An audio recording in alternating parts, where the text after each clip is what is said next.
This video marks the third of these I've done with even more planned, so I guess I can consider it a series now.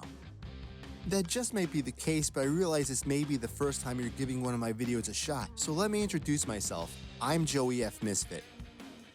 This channel is where I celebrate all my fandoms that get me through the tougher times. Things like movies, video games, comics, cartoons, stand-up comedy, and wrestling. What we've got here is a video where three of those fandoms intersect, cause this is where I take some of my favorite modern wrestlers and fan cast them into roles in comic book films I think they'd be perfect for, or good enough in. Some people bitch and complain that wrestlers can't act. I've never been one of those. As far back as seeing Rowdy Roddy Piper in John Carpenter's They Live, I've never had a problem suspending my disbelief for someone just because they came from pro wrestling. Some just might be better at it than others. Or maybe it's that, and I tend to think this is what the real reason is. No one in Hollywood had the right vision to cast them in the right role, which is the kind of thing that could make or break a career in Hollywood. These vids are far from all powerful, yet they aren't powerless either. My hope is that by putting these vids out into the universe, they'll exist in no uncertain terms as a thank you to those amazing people who've put their bodies on the line while imparting to me this multi-genre spanning entertainment. It's not a Thanksgiving to merely who's near the top of the card, or even necessarily to who's on the card. The thanks here is meant to be given to anyone who's laced up a pair of wrestling boots, and if these fan castings catch on and they make their way into the hands of people who can actually implement them, then all the better. Known for having a ruthless edge, undeniable confidence, and an uncanny talent for seizing every opportunity, Jacy Jayne is, as of this recording, a two-time NXT Women's World Champion and former two-time NXT Women's Tag Team Champion, as well as one-time champion of the TNA Knockouts. She's recently been called up to the SmackDown roster to rave reviews, which for a heel in the wrestling business means deafening boos. It's the kind of thing Roddy Piper would pride himself on. After a substantial amount of time there on the main roster, I think she'd be more than ready for a role in a CBM, comic book movie. It seems to me her look, charisma, and level of athletic ability would make it super easy for DC Studios to plug her into a role like Nightshade, Mistress of Shadows, in anything from another Suicide Squad movie, a Zatanna adventure, or that Shadow Pact movie I've been wanting. Although, based on her consistent role in WWE programming, which sees her not just as a mean girl, but something more vicious at times, she just might be even more suited to play something like Dracula's daughter, Lilith Drake, in the MCU. Provided Marvel actually gets going on that Blade movie, Ghost Rider, Midnight Suns, or any number of monster features they just have waiting to be made. They don't call him all ego for nothing. Ethan Page is so full of himself, knows it, and does not care. And I'm not sure anyone can really blame him. He survived a stagnant run in AEW to move on to the brighter pastures of WWE by being signed to their NXT brand. And since his debut in May of 2024, he's established himself as an ultra-entertaining dominant heel, having already been the NXT Men's Champion, NXT Men's North American Champion, and AAA Mixed Tag Team Champion alongside fellow ultra-entertaining Canadian Chelsea Green. I have unique visions for what I see him suited for in comic book movies. One is tied to my desire to see the Incredible Hulk get another long overdue solo film in the aftermath of Secret Wars. My hope is that hypothetical project would take the shape of old comics and this 1980s cartoon I watched as a kid, where Bruce Banner was a scientist on a military base working on government projects and a solution to his own Hulk problem. Meanwhile, in that show, the Incredible Hulk was hunted by the US military led by General Thunderbolt Ross, and Ross was aided in his quest to capture or kill the Incredible Hulk by Major Glenn Talbot. That cartoon did something a little different with the character from the source material. They changed his name to Ned, and he was played a bit more for laughs, with a lot more bumbling. So much more bumbling that his own underlings in the military nicknamed him Noodlehead Ned. Walking that line between dangerous and dorky is definitely in Page's wheelhouse, and he resembles the character remarkably. But there is something pretty substantial holding me back from declaring this is the ultimate role for Page. Certain characteristics that Page excels at, he would not get to play as Talbot, but that would not be a problem he would have if he was cast as Bruno Mannheim in the DCU. The character is this ruthless gangster responsible for much of the crime in Metropolis through the syndicate known as Intergang.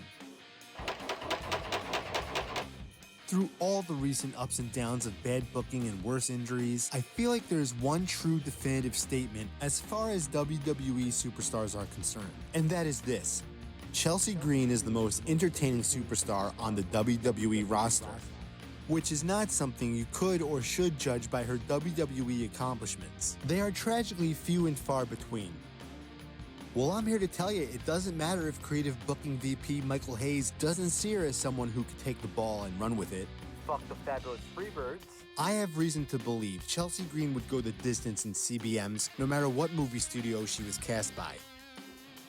I think it's fair to say an entertaining talent deserves an entertaining character. It's a fair trade-off. So I'm hoping as hard as I can that when she's ready to officially give acting a shot, Marvel will be getting around to casting the White Rabbit. For those who are not in the know, White Rabbit is wealthy, thrill-seeking Lorena Dodson, a socialite bored with her mundane life, who uses her inheritance to fund a criminal career. Obsessed with Alice in Wonderland, she wears themed suits and utilizes gadget-filled, whimsical weapons, often as an erratic enemy to Spider-Man. The thing is, with Spider-Man, there's always the undertow of Sony to worry about. So a role in the DCU just might be slightly more preferable. I mean, James Gunn has so much creativity, it could fill an ocean. And in that ocean, I don't see a character that could suit Chelsea Green better than Aquaman's villainous sister-in-law, Siren. Some of the wrestlers on this list might feel like they come out of left field, but they're based on a few informed assumptions on my part, and this one might already take a foothold in reality. He's already begun building an acting resume with work on TV, and mark my words, if that young man decides to take it further, the world is his oyster. Giftedly athletic, seemingly tailor-made for this list, Trick Williams is a superstar beyond compare, one whose immense charisma and stellar in-ring presence led directly to championship gold multiple times in NXT. Earlier this year, he gets called up to the main roster, right? And usually at a time when superstars are trying to find their footing on the main roster, he wins championship gold. It only took him 3 months, which leads to only one conclusion: the hype surrounding him is real. That hype made it a real challenge to narrow it down to only 2 characters, but those are the rules. After going round and round and round again, 2 characters in particular rose to the top of being a little more special than the rest if played by Trick. One is a DC character from the Green Lantern corner of the universe, named Mark Richards, otherwise known as the Tattooed Man. He's a villain who has a mysterious ability called sin grafting, which allows the sins of those Richards kills to form as tattoos on his skin. He then controls them as constructs, in the same way power rings use light.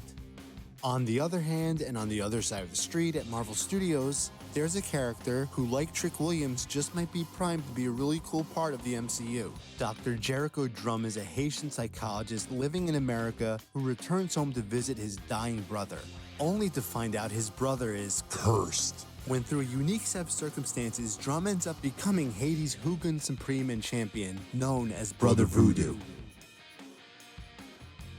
Even with accolades that range from winning Money in the Bank, Royal Rumble, and Crown Jewel to becoming 4-time Tag Team Champion, as well as 3-time Women's World Champion, Liv Morgan still compels wrestling fans to watch her. And it's not even just because she's drop-dead gorgeous, or she can wrestle better than this one or that one. It's because, whether the internet wrestling community will admit it or not, she can tell a story. Her return at the Cena vs. Dominic Mysterio match is proof. Her acting aspirations were once well documented, now she's doing it. She'll soon be seen on the silver screen in Bad Lieutenant Tokyo. And did you know? She's gone on record declaring she'd be in the MCU one day. Yeah, so putting her on this list was an absolute no-brainer. Mutants will soon be all the rage in the MCU, so if I'm Liv Morgan's representation, then that's the kind of role I'm trying to get her an audition for. And if I were Marvel Studios, I'd be offering her the role of Vertigo, a vicious mutate with the power to distort equilibrium. Recruited into Mr. Sinister's Marauders, the character has a significant amount of blood on her hands for her participation in the Mutant Massacre. Before I get into which character I'd like to see her play at DC Studios, there's just something I want to get off my chest. I'm always surprised and so very annoyed when I hear Liv Morgan fans say that she should be first in line to play Harley Quinn next, cause it sounds like they're reducing her to ring gear, harkening back to a time before Liv really found her way in WWE. What's worse is that role was already played and made iconic by a fantastic actress, which will only draw expectations impossible to meet. So I sought out a character that was not only one she could realistically play, but one that would challenge her at the same time. I looked under here, I looked over there, but it wasn't until I looked in the deepest, darkest corner of the DC Comics universe that a truly unique vision came to me. And that vision was Liv Morgan as Sinestro Corps member Lyssa Drac, keeper of the Book of Parallax. If Liv could rise to the challenge from under what I assume would be a few layers of special effects makeup, a full-on acting career could be in bloom. Aleister Black may not have as many championship reigns or even a WWE contract like others on this list, which is a shame. TKO can go fuck themselves. At the time of his most current WWE employment, you can't call that a run. He had what some of the rest of this list lacked. A pretty spectacular set of tools already in his hands, along with the instinct to know how to use them. For all the wild and sometimes underwhelming creative he's endured, he's learned how to work within extreme concepts of darkness and theatricality, making the most out of them. I believe these tools, instincts, and endurance would help him pull out a pretty spectacular turn in a comic book film. Whether it's as a character like Damon Hellstrom from Marvel Comics in something like his own Marvel one-shot on Disney+, or cameoing in a sequel to the Werewolf by Night one-shot, or perhaps, hear me out, that Midnight Suns film I've been wanting. An equally exciting role I'd like to see Black immerse himself in is one set in the darkness between the stars of the DC Universe, as Ammon Sur. Ammon is the vengeful son of legendary Green Lantern Abin Sur, who was the Green Lantern of Sector 2814, before he died on Earth and his ring chose Hal Jordan. Whether she's baby-facing or healing up the competition, Becky Lynch always manages to leave a lasting impression in the hearts and minds of the WWE Universe. After being such a pivotal part of the women's evolution, she has every right to claim the title of greatest women's wrestler of all time. After all, it's not just her saying it. Sports Illustrated says it, ESPN says it, so there's gotta be an element of truth to it, don't you think? Let me know in the comments. Her inclusion on this list is anchored by the fact that Marvel Studios is already very familiar with her. You see, there was a scene that she filmed for the Eternals that ended up on the cutting room floor. Regardless of that fact, I would not be surprised to see Becky Lynch as a fully realized character in the MCU in the near future. In order to truly capitalize on her popularity, smart money is on her playing a character who has appeared in comics like Avengers, Doctor Strange, and X-Factor.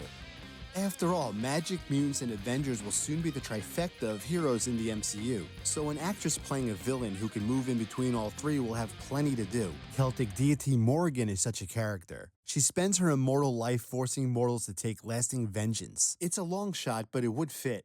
While it was her tough-as-nails man persona that made me, as well as so many others, a fan, her work and the outrageous outfit she wore as big-time Bex compels me to tell you this. It would be near-perfect casting if she was chosen to play Batman villain Magpie. Margaret Pye is a former Gotham City Museum curator with a lifelong obsession with beautiful things, who after suffering a mental break, As so many do in Gotham, begins a life of crime. Whether she lands at Marvel or DC, I think Becky Lynch has a ton of potential to be another WWE crossover success story, kinda like The Rock, only way, way better. I don't like Seth Rollins. Never been a fan of Seth Rollins. But it would take a real moron to not acknowledge his talent. Simply put, he's already had a Hall of Fame-worthy career and shows no signs of stopping anytime soon.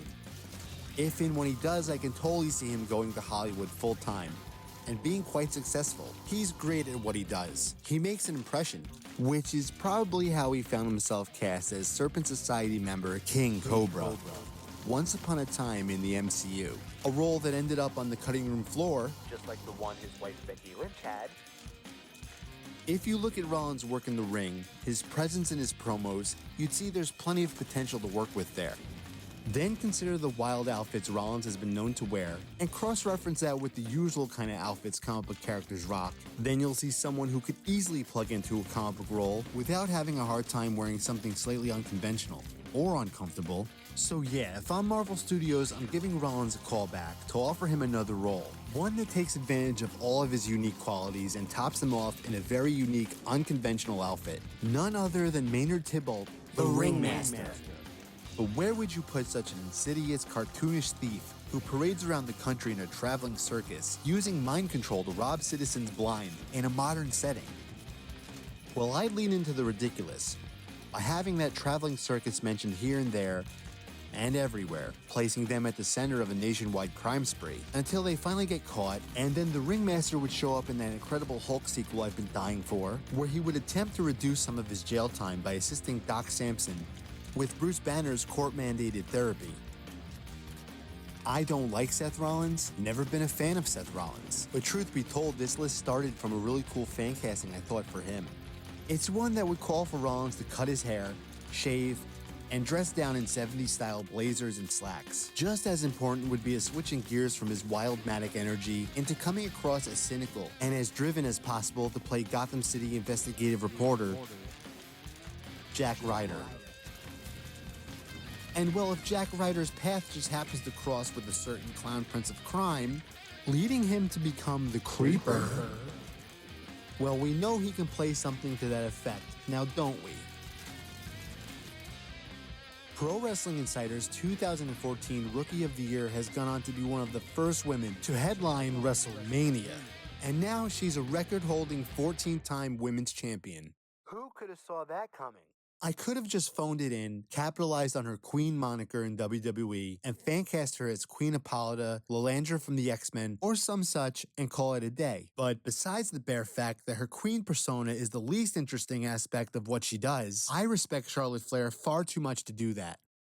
Even if you don't follow wrestling, I trust you'll be able to put the pieces together to figure out Charlotte's lineage. But just know, and I believe Rick would agree, she has gone so far beyond him in the ring and outside as well. We all have our favorites, but there are those who fully believe that every single part of WWE's women's division should revolve around her. And I know firsthand.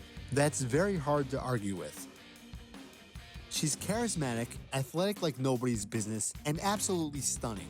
Since recovering from an awful injury, she's gotten herself over more by the grace of Ashley than the majesty of Charlotte. And to be honest with you, she wouldn't even be on this list if that wasn't the case. Her height and previously mentioned attributes, the charisma, the athleticism, the radiance, made me realize that the most exciting choices for Charlotte really come down to Asgardian or Amazon.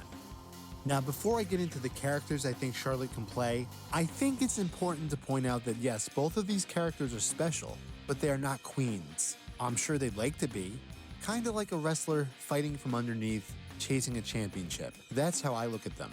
Try as they may, try as they might, the MCU has a less than zero chance at convincing me that Sylvie, from those fabulous seasons of Loki, is the Enchantress. I ain't buying it.